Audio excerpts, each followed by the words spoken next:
Assalamualaikum warahmatullahi wabarakatuh. Dengan nama saya Muhammad Ali Bugraha dari kelas 2C dengan NPM akhir 093. Di sini akan yang tentang perhitungan tentang kebutuhan kalori kita ya. Nah, yang pertama saya akan menjelaskan tentang syarat-syarat menu yang baik. Nah, yang pertama adalah harus cukup mengandung zat-zat gizi sehingga memenuhi syarat kesehatan. Jadi kandungan yang kita makan dalam makanan yang kita konsumsi itu bergizi gitu ya. Ini seperti kita tahu. Terus yang kedua adalah dapat menimbulkan selera. Nah, di sini itu maksudnya jadi ketika kita makan, kita tuh senang, kita menyukainya, kita menikmati makanan itu, kita enak dengan makanan itu, yang seperti itu. Terus ketiga, harus dikomunikasikan dengan baik antar rasa, warna, jenis hidangan. Jadi ketika kita melihat makanan, jadi kita tergiur gitu ya untuk memakannya, dan pada intinya sih makanan itu enak yang kita suka gitu. Terus ada pergantian menu setiap hari. Nah, maksudnya adalah agar kita tidak bosan gitu dengan makanan yang itu saja, walaupun enak, tapi walaupun ketika kita makan makanan enak dengan setiap hari itu terus, lama-lama kita akan bosan sendiri gitu. Terus sini ada prinsip penyusunan menu makanan. Terus di sini yang pertama adalah hidangan dapat dinikmati dan memenuhi selera seluruh anggota keluarga. Jadi makanan yang disajikan sebaiknya adalah makanan yang memang disukai dan dinikmati, itu dapat dinikmati dan disukai oleh seluruh anggota keluarga gitu. Terus dapat memberikan rasa kenyang. Nah, ketika makan menimbulkan rasa kenyang. Contohnya nasinya cukup, tidak berlebihan. Terus harus terjangkau oleh keluarga. Nah, ini penting karena dalam makanan sebenarnya itu bukan mahal, tapi yang penting sehat dan berkualitas gitu makanan itu. Jadi kita tidak perlu menuntut diri kita untuk membeli makanan yang mungkin mahal seperti salmon, lobster yang misalnya seperti itu. Lebih baik jangan, kalau memang kebutuhan keuangan kita atau pengeluaran kita tuh sangat terbatas gitu ya. Itu yang seperti kan bisa diganti dengan kayak tempe, tahu, terus makanan sederhana yang murah meriah seperti itu. Terus juga tidak bertentangan dengan persyaratan sosial dan budaya, dan termasuk juga agama ya. Jadi untuk contohnya agama Islam harus halal, tidak ada haramnya seperti itu. Terus juga tidak menyelisihi syariat di budaya yang tempat tinggal gitu. Jadi saya memang makanan itu memang normal di suatu lingkungan ya nggak masalah gitu, jangan yang bertentangan. Disesuaikan dengan ketersediaan pangan setempat. Nah, ini misalnya di negeri kita, contohnya Indonesia ini, adalah pokok pangannya adalah beras, ya kita makannya beras. Jangan kita maksakan untuk makan gandum atau bahan pangan pokoknya yang sulit dicari gitu. Terus di sini ada 4 pilar gizi seimbang, yaitu pertama mengkonsumsi makanan beragam. Ya contohnya kayak tadi, misalnya kita makanan setiap hari kita makan itu berbeda-beda gitu, entah sayurnya atau lauknya gitu. Kalau nasi mah tetap udah standar ya. Terus kedua adalah membiasakan perilaku hidup bersih. Nah, di selain menjaga makanan, aktivitas keseharian kita atau rutinitas itu juga setidaknya harus bersih, sehat, dan terjaga gitu, dan sesuai dengan porsinya masing-masing gitu, entah aktivitas fisiknya atau makanannya atau tidurnya gitu. Terus yang ketiga, melakukan aktivitas fisik. Nah, ini penting, yaitu untuk seperti olahraga yang rutin intinya di rutin, dan terus misalnya seminggu 2 kali. Misalnya contohnya ada seorang yang seminggu 2 kali yang bermain futsal, nah itu bagus. Terus ketiga, mempertahankan berat badan. Nah, di sini penting juga karena terkadang kita mengikuti hawa nafsu, jadi makan banyak gitu ya, atau terkadang juga malas makan. Nah, itu juga kurang bagus. Jadi setidaknya tinggi badan dan berat badan gitu tuh ya sama lah gitu, jadi rata-rata, jadi tidak berlebihan, tidak kekurangan gitu untuk masalah berat badan.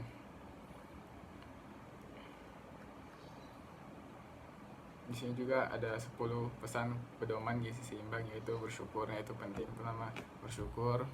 mensyukuri apa yang telah Allah berikan seperti itu. Terus kedua, makanan sayur dan buah. Ketiga, aneka ragam makanan pokok gitu. Terus lauk pauknya intinya beragam lah gitu ya. Terus banyak minum air putih. Terus sarapan pagi, membatasi makanan manis, asin, lemak, dan yang kurang-kurang sehat gitu ya. Walaupun itu enak tapi ditahan lah, dikontrol makannya seporsinya. Terus itu juga cuci tangan sebelum makan, terus berolahraga seperti itu. Jadi intinya yang saya tahu, ketika kita ingin memiliki kehidupan yang sehat itu pada intinya ada 3, yaitu aktivitas fisik atau olahraga, kedua jaga makan, terus jaga tidur. Nah, ketika kita pegang 3 hal ini, insya Allah kita akan baik-baik saja gitu, sehat. Terutama juga menghindari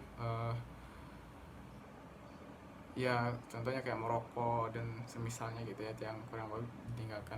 Cuma kita udah jaga 3 hal tapi kita main merokok yang semisalnya, nah itu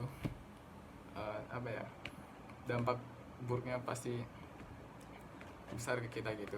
Nah ya, selanjutnya saya akan menjelaskan tentang porsi makanan yang saya sudah catat, yang saya buat, yang sesuai rutinitas saya, yang saya tahu seperti itu, sebatas yang saya tahu. Nah, yang perlu diketahui adalah kebiasaan saya adalah untuk sekarang ya, saya juga ingin membiasakan, yaitu minum susu di pagi hari dan minum susu di ketika ya malam atau mau tidur gitu. Nah, kebiasaan saya adalah saya makan sehari 2 kali, ya itu pun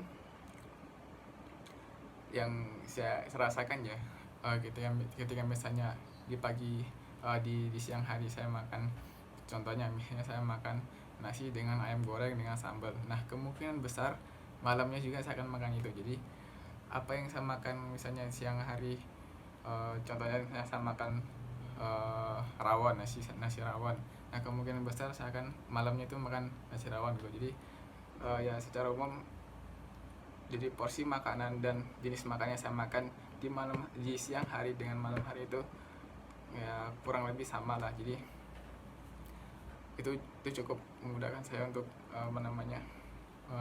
ketika mencatat tadi ya, tentang menghitung kalorinya. Dan saya tipe orang yang mungkin kurang suka makan banyak gitu. Jadi jarang saya akan makan tuh sehari 3 kali, itu jarang. Jadi kadang 2 kali, itu pun kecuali misalnya kalau saya makan sehari 3 kali, kecuali kalau saya olahraga atau misalnya gitu. Secara umum saya makan sehari 2 kali. Dan ya seperti saya bilang tadi, porsi dan jenis makannya hampir sama ketika siang dan malam. Baiklah, ini adalah contoh apa yang saya konsumsi pada pagi hari, yaitu 1 gelas susu sapi. Oke, bisa dilihat dari karbohidrat, lemak, protein, dari semua total yang ada dalam 1 gelas susu sapi adalah jumlah totalnya adalah 123 kalori. Itu untuk kalori yang saya konsumsi pada pagi hari. Oke, dan selanjutnya adalah makanan yang saya konsumsi pada siang hari, yaitu sepertiga gelas nasi beras giling putih. Kedua, ada 1 potong sedang daging ayam. Ketiga, ada kacang panjang 2 sendok makan. Terus keempat adalah 2 sendok makan kacang tanah kupas. Keempat adalah 3 buah sedang jagung segar. Nah, untuk yang ini dirangkap untuk tentang ini ya, sayur asam yang biasa saya konsumsi hari-hari, tiap hari saya gitu. Nah, bisa dilihat dari gelas nasinya sendiri, jumlah totalnya adalah 349,1 kalori. Dan untuk 1 potong sedang daging ayam adalah totalnya adalah 69,1 kalori. Untuk kacang panjang totalnya adalah 6,7 kalori. Terus untuk kacang tanah kupas yaitu 114,24 kalori. Untuk 3 buah jagung segar yaitu 183,26 kalori. Seperti yang saya bilang sebelumnya, bahwa seperti kacang tanah kacang panjang sama jagung ini dirangkap untuk jadi satu sayur, yaitu satu sayur asam ya itu. Dan selanjutnya adalah pada makan malam, seperti penjelasan saya sebelumnya, yaitu makanan yang saya makan pada siang hari kurang lebih sama dengan apa yang saya makan pada malam hari, yaitu seperti saya bilang, nasi, satu potong daging ayam, terus dan sayur asam, yaitu dengan kacang panjang, jagung, dan kacang tanah. Seperti itu. Jadi bisa dikatakan kurang lebih makanan yang saya makan pada siang hari itu hampir sama dengan makan siang hari, yaitu. Jadi hanya kadang-kadang begitu sedikit berbeda gitu ya. Tapi secara umum yang saya rasakan adalah makanan yang saya makan pada siang hari itu kurang lebih sama dengan makanan yang saya makan pada malam hari. Dan mungkin ada sedikit tambahan untuk makan malam adalah yaitu saya minum segelas susu, dan insya Allah dari sekarang saya akan membiasakan untuk minum susu di malam hari. Nah itu untuk menambah gizi yang saya perlukan untuk kebutuhan saya sehari-hari gitu ya. Jadi untuk malam hari mungkin ditambah dengan 1 gelas susu sapi sebelum tidur. Ya, selanjutnya adalah total dari makanan yang saya konsumsi dalam sehari adalah 1745,8 kalori, dan kebutuhan kalori saya dalam sehari adalah 2148 kalori. Di sini saya dapat disimpulkan bahwa saya kekurangan kalori dalam sehari. Maka dari itu saya harus menambah asupan makanan yang saya konsumsi. Di sini saya juga dapat pelajaran ya, bahwa ketahuan bahwa selama ini ya kurang lebih saya kekurangan asupan makanan, dan itu memberi pelajaran buat saya dan memotivasi dan membuat saya berpikir lagi untuk lebih menambah makanan atau konsumsi makanan yang saya asup dalam diri saya gitu. Jadi itu dari kesimpulan dari video kali ini. Mohon maaf kalau banyak kekurangan dan kesalahan dalam video kali ini. Dan terakhir yang saya bisa dapat simpulkan adalah di sini saya kekurangan kalori dalam hitungan harian saya, dan di sini juga kita diajak untuk memiliki pola kehidupan yang sehat ya. Jadi seperti yang sebelum saya bilang, yaitu setidaknya kita memegang 3 hal, yaitu menjaga pola makan, menjaga pola tidur, menjaga pola aktivitas harian kita. Terus lebih tepatnya kayak tentang olahraga. Nah gitu. Jadi sebenarnya menjaga pola hidup saya itu mudah, asalkan kita mau berusaha untuk bisa menjaga pola kehidupan yang baik itu. Ya, sekian dari saya.